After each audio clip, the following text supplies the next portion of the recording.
Welcome to the Ecommerce Marketing Podcast, the highly rated digital marketing podcast that provides weekly digital marketing tips and strategies from some of the world's top digital marketers and e-commerce entrepreneurs that will help you take your digital marketing to the next level.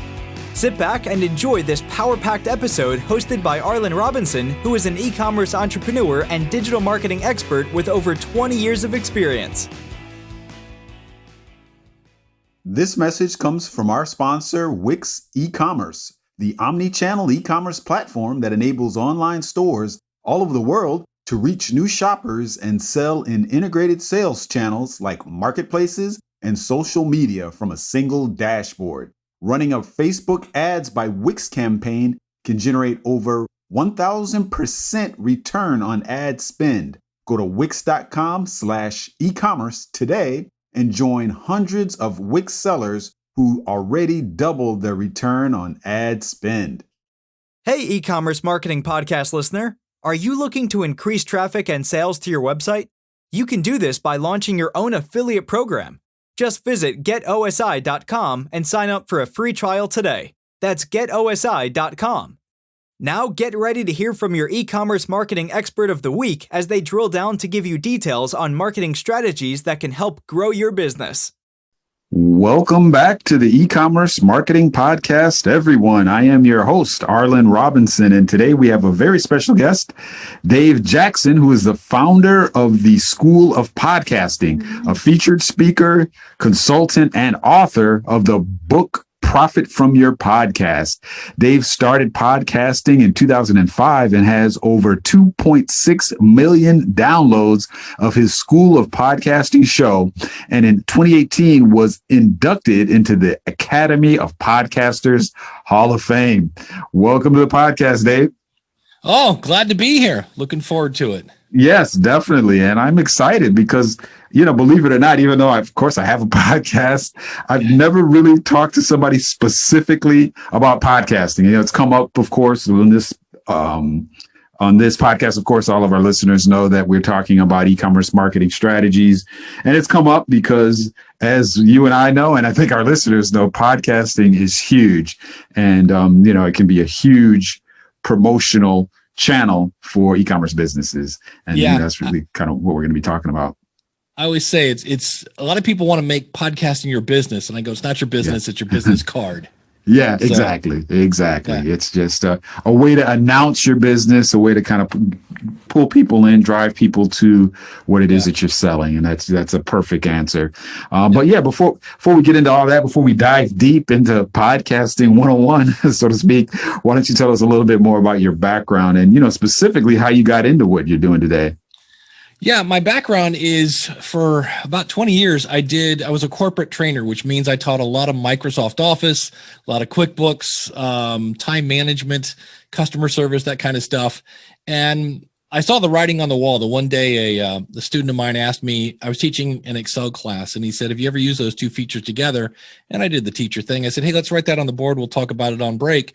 And I wrote it on the board, and he asked his phone and got an answer. And I went, okay. All right, I'm going to get replaced by a phone, and pretty much did.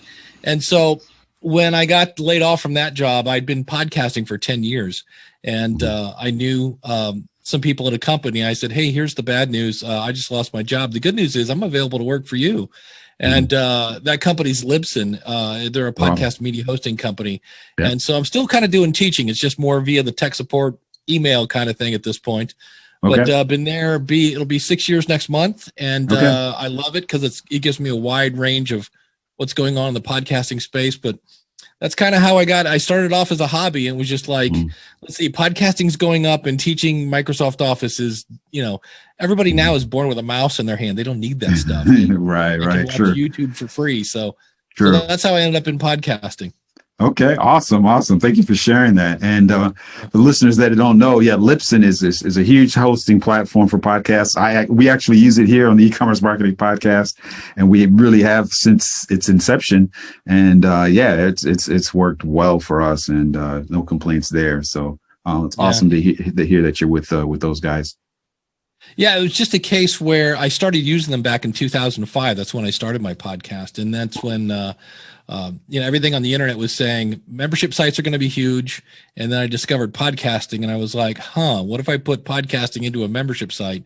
And so that's how the School of Podcasting was born. Gotcha. Well, that's awesome. Great story. Thank you for sharing that.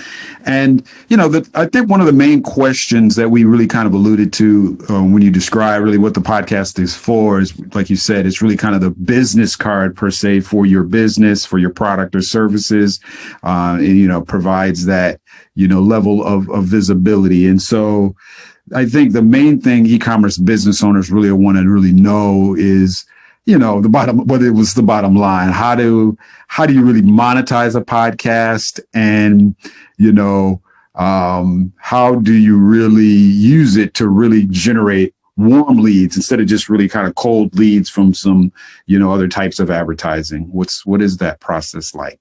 Yeah. Those questions that you just answer 15 times a day and you try to do it with a smile on your face, but you're in your head, you're going, if I have to answer this one more time, those make great episodes. Right.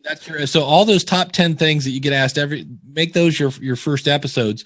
Right. And what's great about it is when somebody asks you like mine, and again, I don't really mind answering this, but somebody go like, what's the best microphone for like under $100? I hear that all the time.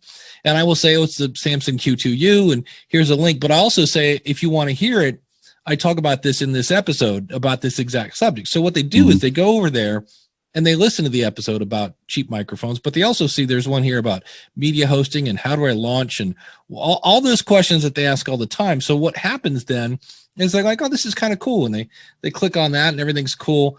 But then when they come back, they're not asking 101 questions anymore. They've already been educated. Plus, they kind of feel like they know you because you've been in their ears for, a couple hours. And so when they come back, they're like, well, I want to do such and such. And that's when you're like, well, it turns out I have a product for that. And that's where it comes in. I think my favorite example of this is I have a phone number on my website, and occasionally I will actually answer that instead of letting it go to voicemail.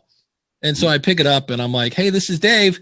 And he's like, Dave Jackson? And I'm like, and he goes, like, for real? And I go, yeah. He's like, wow, you answer your phone. I go, yeah, on occasion. He goes, I just want to let you know, I'm driving from Minnesota to Georgia, and I've listened to about 5 episodes of yours. And I'm going to tell you, I don't know what I'm going to podcast about, but you're my guy. And I was like, well, there you go. I'm glad to hear that. You know where to find me, et cetera, et cetera. So when you can deliver on some sort of regular schedule, then you are seen as reliable, and you also become kind of part of their routine.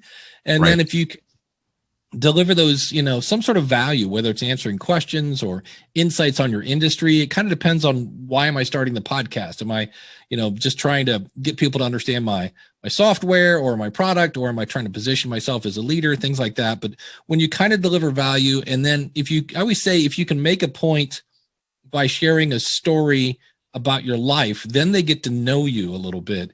And so when you say, I got a new book, or I got a new product, or whatever's going on, they know, like, and trust you, and their wallet starts to turn on fire, and they got to pull it out and start using it. So yeah, that is so true. And then, like you said, and I've heard this time and time again, stories sell. And what better way to deliver a story about your life, how it relates to what it is that you do, your company, your products, and your service? What better way to deliver that than through podcasts, through just audio?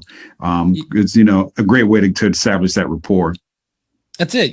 It opens up a conversation. I'll quickly. When Muhammad Ali died, I was a huge Muhammad Ali fan growing up. I mean, that guy was just champ forever. And then when I investigated all the other things he did and how he stood up for himself, but think about it, one of a kind. There's nobody like that guy. He's just dropping sound bites before sound bites were cool. And and I said, this is what podcasters can learn from this guy. So I was still talking about podcasting, but I was talking about my love of Muhammad Ali.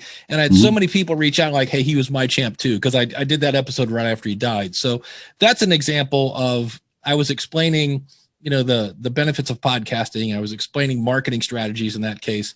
And then I was also sharing a little bit about myself. And I was amazed at how many people were like, oh, dude, he was my champ too. And then you've got one of your target customers right there, and you're like, hey, thanks so much for listening, blah, blah, blah. Did you have any questions I could help you with, or tell me about your podcast? And you just start that conversation, and it's that relationship that you actually are then going to capitalize on. Yeah, definitely. That's what it really is. It's part of the regularity, like you said, also is something that, can engage people where they absorb some of your content. They know when to expect it. And the thing is, like you said, you talked to the gentleman when you answered the phone. He was driving from, Minnesota to Georgia. And that's the beauty of it. You can be in a car, you can be anywhere you get audio, no matter what it is you're doing, and people can digest it, virtually, any type of device where you can stream it. And that's part of the power as well. They don't have to have, a whole setup, a whole big production just to listen to it, which is a great power. Also wanted to really kind of go back to what you mentioned about the content for it. And you said something really awesome, and that I hadn't heard someone explain it quite simply, when you said all of those annoying questions that you get that you're so tired of answering, those top 10 questions, turn that into a podcast. It is that easy. Because, I talk to business owners all the time, and they're like, yeah, no, I should do a podcast, but I don't know what to talk about. What am I going to talk about? And so that lays it out plainly. And then it could be, if there are things going on in your industry, you can say like, hey, so-and-so did this week. Here's what it means to you, and here's what I think is going to happen. And you just kind of get to kind of strut your like, hey, I know the industry, I know what's up. And then again, that kind of positions you as like, well, this guy really seems like, she really knows what's going on. So just kind of repositions yourself as somebody who knows what's going on, and somebody you want to work with. Yeah, definitely, for sure. Now, let's say a business is, they've gone ahead, they've got the podcasts out there. It's their, audio business card, if you will, like you mentioned. And, they're starting to get a little bit of traction with the listeners going up. Once that happens, what are some other ways to leverage the podcast, your episodes, into some other marketing strategies? Yeah, there are a ton of things. Number one, you can, obviously there's always social. You can, promote it that way. Yeah. I actually got a book deal because of my podcast, which was kind of cool. Somebody came up and said, hey, I see you've done this. Would you like to write a book on monetization? And I was like, and it was funny because I'd already started it. And I was like, well, this is going to be cool. Now I'm going to have a publisher. Some other things that aren't really so much downloads and stuff, what it can do to really boost your business is, I have so many people say, I am talking to people I have no business talking to. And it's because if I go to a CEO of a company that I'm trying to get their business and say, hey, can we go to coffee for 20 minutes? I'm busy. You know what I mean? Get out of here, kid. You bother me. But if I say, would you like to come on my podcast and share some of your knowledge with my audience? Well, they're going to, sure. Where do I sign up? So I have a friend of mine that started a podcast, and I would ask him well, how are your downloads? He's like, I guess they're okay. And, I'm like, well, are you making any money with this? He's like, I don't know, kind of, maybe. And I was like, well, let's go back to the why. He goes, that's easy. He goes, I'm talking to people I've been trying to talk to for years, and I couldn't get past the gatekeeper. And he goes, so he's measuring his success through his network that he's building. So you can really benefit in many ways. But when it comes to growing, if you can get on other people's podcasts, which we've kind of done, that's another way to promote it. And it's little things like if anytime I mention a piece of equipment, I will send out a tweet to my, Twitter followers and say, hey, there's a new episode, but I will always tag the manufacturer, because especially if I'm talking about their equipment and I like it, so anytime there's any kind of company involved, or if they were mentioned, I'll send out a tweet about that and then tweet them, because I remember Rode is a company that I use some of their stuff. And when this piece of gear came out, I was like, man, this is the best thing ever. And, when you see them tweet it out to their millions of followers, you're like, okay. So, and it really is, I wish there was a giant golden switch that you just flipped and 10,000 downloads from heaven came. It just doesn't seem to come that way. But the other one is, if you are doing a solo show, I always say, try not to fall in what I call the YouTube trap, Because if you watch every YouTuber, what do they start off with? Hey guys, what's going on? And I always say, talk to one person, because it sounds stupid, but it's that little difference when you're like, hey, thank you so much for tuning in. I'm so glad you're here. As opposed to, hey guys, I'm glad you're here. Now, when I go to back when we could go to events, if I met somebody who listened to my show, they'd be like, I always feel like you're talking to me. I'm like, it's because I am. So that's just a little thing like that you can do to kind of build that, because when you do a solo show, because I know that takes a little skill, because it's weird talking to nobody. But I always just picture my target audience sitting right across the table, and I'm just talking to one person. So when you do that, you build your influence. When you do a interview show, you're kind of building your network. So different formats have different things, but there's it really amounts to you have to know, why am I doing this? So that might be I want to increase my email list. I want to get more customers. I want to meet. I want to network, things like that. And then the big one is you have to know who is your audience, because the more you know who you're really targeting, the better the content you can create. And then it really does boil down to, okay, now that I know who my audience is, where are the people that are not only my target audience but don't know me? Because I mean, I can tweet all day and Instagram and Facebook. Those people know I have a podcast, so I'm kind of preaching to the choir. It's a matter of finding your target audience. Where are they that they don't know who I am? And then it's great to, that's where I'll go into a Facebook group or a Reddit post or something like that. And I don't go over there and go, hey, start a podcast. It's I answer a question and kind of get them going, who is this guy that keeps coming in with these really great, super detailed answers? And then when you click on it, I just started playing. There's an app right now that's getting a lot of buzz called Clubhouse. Right now it's only available on Apple. I just got on it myself. Yeah, there's two things I do over there. I go over there and listen, and I listen to the questions, because again, those questions are going to make great episodes. But I also occasionally will raise my hand and go up on stage and fill in some stuff. So it's another one that's really the two keys is always deliver value when you do open your mouth, and number two, take time to listen, because that's really the key. When you know what your audience needs, when you deliver it, well, now here comes that value again, and they'll come follow you and they want more. So that's the bottom line. I think when you're doing these podcasts, and that's kind of part of these days winning over customers, because I think a lot of it has to do with knowing your customers, understanding that you're a particular authority on a subject, trusting what you're saying, believing what you're saying, and knowing that, it's coming from a legitimate space, because, everyone knows that there is a ton of,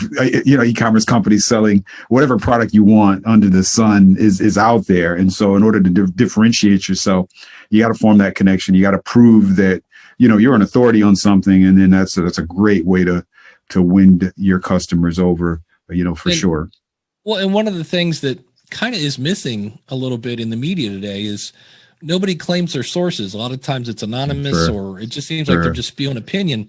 And so I always tell people, especially if somebody wants to do something like a crowdfunding where, a Patreon where you can have a membership site kind of thing. And I will say, if you have a really engaged audience, you can expect around 3%. And people go, oh, you're like, I was thinking more like 50. And I'm like, no, not 10 would be amazing. Normally it's around 3. And so I was listening to a podcast last week. Adam Curry is the guy that actually invented podcasting, one of them. And he's doing this podcasting 2.0 project right there in the middle. He's like, well, and he has a really successful show called No Agenda. And he goes, when I check, my audience is about 3% of them will give me money. And I just grabbed that clip and I was like, this is why I say that, because he's not the only person I've heard say that. And so when you do that, again, it kind of boosts your trustworthiness, and it's just not me spewing a bunch of opinions like, this is why I think that. And I actually had somebody email me and said, that was really cool that you played that clip, because I've always wondered where you get your information. I'm like, well, there it is. It's not just me, well, I'm not just pulling numbers out of a hat. A lot of times I've done the research. Yeah. And that really helps, because these days, like you said, there's so many media outlets, and a lot of times you don't know where the information is coming from. And so to be able to prove that definitely goes a long way with, winning over your customers. I think the next big question that most people are wondering is, they say, okay, gone through the steps. I got my podcast for my e-commerce business. Maybe I'm just educating people around my products and services. I'm adding value. I am building trust, the rapport. I've got some traction going. How do you really know, and how do you measure the effectiveness of your podcast to know that, you're not just spinning your wheels? There are a couple things you can do if you're using WordPress for your website. There's a really cool plugin called Pretty Link.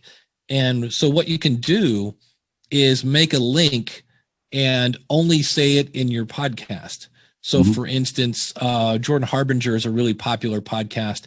And if you go to his website, I think the link is actually like jordanharbinger.com/ I think it's advertisers. But in his podcast, he says, if you go to jordanharbinger.com/deals, and that redirects to advertisers. So you can see how many people are coming through organic search and Google, but how many people are coming from what I said, because /deals is not on his website, but it's in there. So that's one way to do that.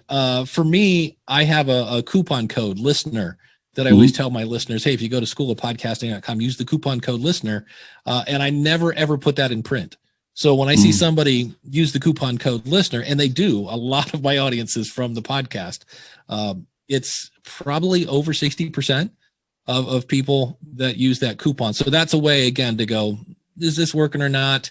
So whether it's setting up a URL or a coupon code or, anything like that you can kind of say, all right, the only way they would know that is because I mentioned it on the podcast. So and that's what I did when I started the School of Podcasting. Was it was one of the first things I did was I created a coupon code, because I'm like, before I go spend a lot of time on this, I need a little proof of concept. So after about 6 months, I started seeing that coupon code come in. I was like, all right, this seems to be working. So that's a couple ways of doing that. And then, like I said, there are email lists.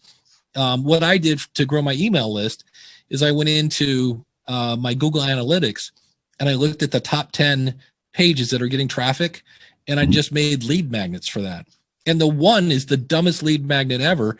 It's a page on how do you take phone calls on a podcast, which typically I don't even recommend because the phone sounds horrible. But it got a lot of traffic. And at the top, it just says, would you like a PDF of this blog post? That's the big, no bonus. It's like, hey, would you like this as a PDF? I'm amazed at how many people sign up for that, because I couldn't think of any way to hey, for bonus content on this, or, and just like, hey, you want this as a PDF? And sure enough, they do. And then from there, they go. So, there are a lot of different ways you can kind of track what you're doing and things of that nature. And I always, if somebody joins the School of Podcasting, I'll say, how did you hear about me? Or if I, bump into anybody and they're like, oh, you're the podcast guy, right? I'm like, yeah. I'm like, well, how did you hear about me? And it's either on somebody else's show or they heard my show or things like that. So there are a lot of different ways you can measure that. Yeah, well, that's awesome. One thing that really kind of hit home on my end, as far as using the promo codes, which of course you said you use and you definitely recommend using, is if you're an e-commerce company and you have your own, affiliate program or influencer program, I think the promo codes are essential, because let's say you've got, some really high-powered affiliates and influencers, and these days, these influencers, affiliates, they're all doing podcasts, especially now more than ever, since, the face-to-face conferences have been kind of shut down for a bit because of the COVID-19. Everybody's hitting the podcast circuit, the virtual summit circuit, and all of that. And so when you've got these influencers and affiliates, promoting your brand, of course, for their incentive, you got to make it easy for them to do it. And so if you have a promo code that you're giving specifically to them, all they need to do is mention your brand, tell the people to use your promo code, their promo code, and then, voila, you'll know how they're promoting because of the use of that. And, a great way to track it. Well, and what's great is with that software, you can see who your top affiliates are. And that's where you can be kind of proactive and go, hey, I see your, thanks so much for promoting the product. We're doing good with some conversions. Maybe we can boost a few more Right. what if we knock another 10% off? I'll give you a promo code, et cetera, et cetera. And now it's a team effort. Yeah, definitely. Yeah. So there's so much you can do with it. Now as we get ready to wrap things up, I am always a huge advocate of looking at, what other successful businesses are doing, so you can kind of glean some things from them. So you don't mind, what are some successful businesses that have podcasts and have been using them for marketing that have done well, and what specific things are they doing? I think one, Social Media Examiner is a podcast by Michael Stelzner, and he has a very popular website, but he also uses that to, number one, he has a huge network. And I think sometimes he actually picks some of his speakers based on conversations they've had on his podcast. So he's again growing his network, and he does a great job of promoting. They have a big, back when we could have events, but they had Social Media Marketing World is a giant event that I went to, amazing speakers. And he would just very subtly, it's like, hey, so-and-so is going to talk today about whatever, Google, analytics. And he'd have this big expert come in and just drop all sorts of knowledge. And then it's like, oh, and if you want to, hear more about this, he's speaking at the event, and he'd explain, again, probably a coupon code, and prices are going up in 2 months. And so it was a nice pitch. So you got to always know Michael, but you also got to see, he started fanning the fear of missing out. Like, hey, if you don't come to this event, you're going to miss out.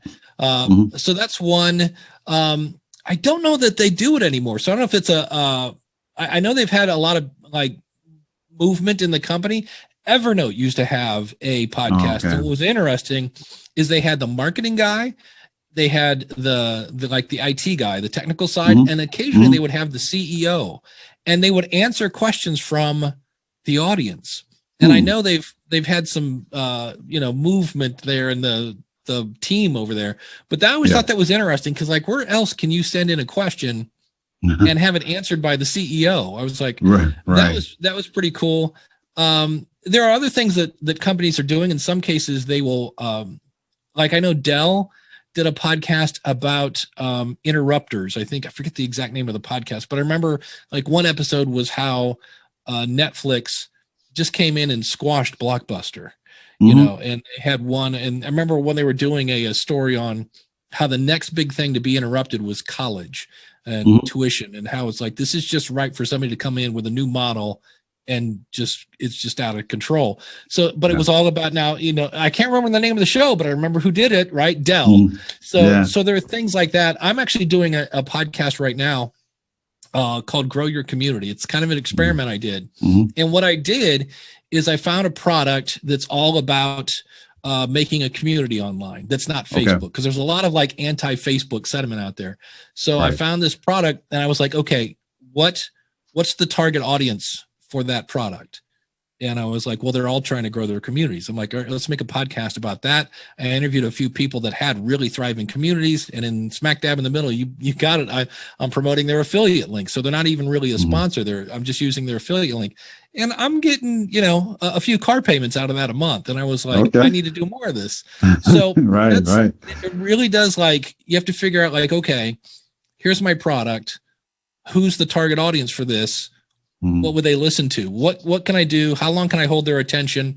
And how can I get them to, buy my product, or whatever the object of the podcast is? So yeah, great stuff, Dave. I mean, it just really all comes down to helping your brand awareness. If you're an e-commerce brand, putting stuff out there, putting these podcasts out there.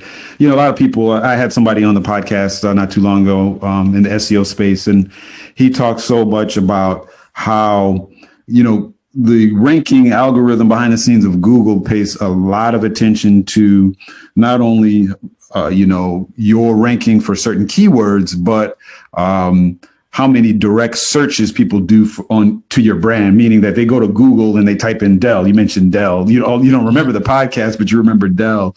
So people do that. They type in specific brand names in Google when they've heard of the brand somewhere, or they've seen it somewhere, and that direct search helps, your overall ranking behind the scenes.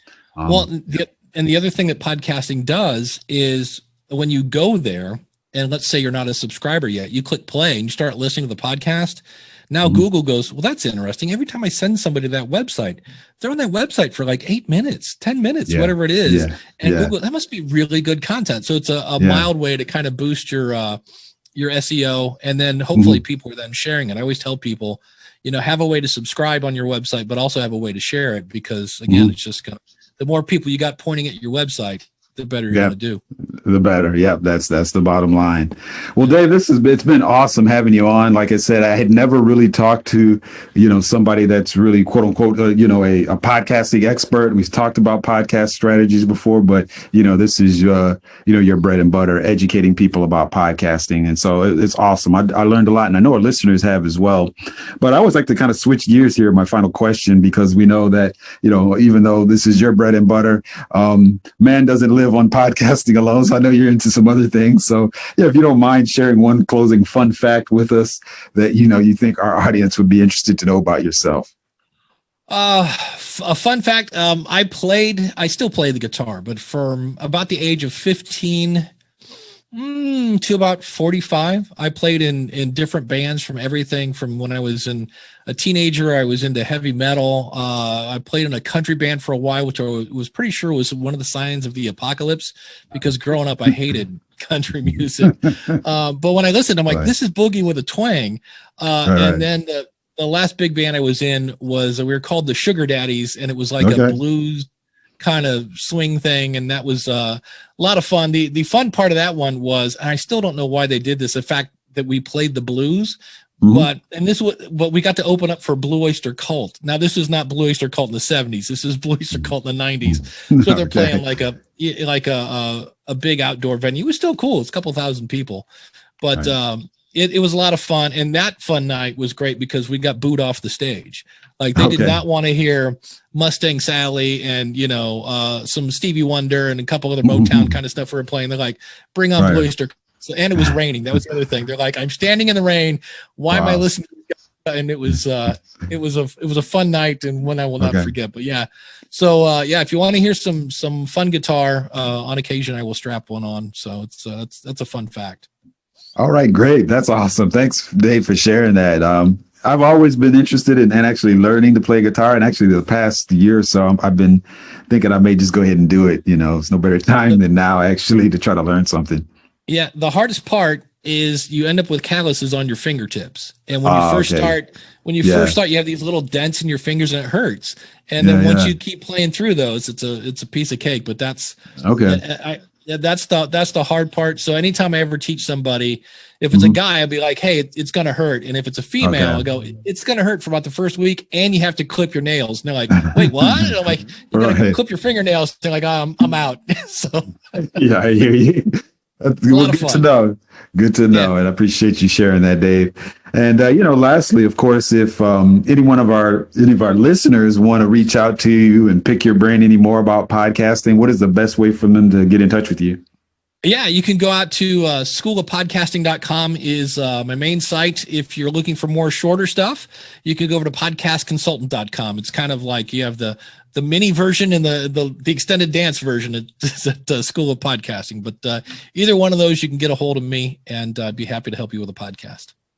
All right. Awesome. Well, good stuff, Dave. Thank you for sharing that. I definitely encourage people to reach out to you, check out your site, check out what you got going on, and your podcast, of course. And thank you again for joining us today on the E-Commerce Marketing Podcast. Oh, thanks for having me. Thank you for listening to the E-Commerce Marketing Podcast. If you've enjoyed this episode, be sure to rate, review, subscribe, and share it with everyone you know. Are you looking to take your digital marketing to the next level, but are tired of weeding through countless YouTube videos with unproven and untrusted marketing strategies? Well, we have the answer for you. The More Sales Every Month online digital marketing course. In this information-packed course, you will learn effective keyword research, link building, content marketing, and much more to attract and convert your site visitors into paying customers. Just go to moresaleseverymonth.com and sign up today for a low one-time fee.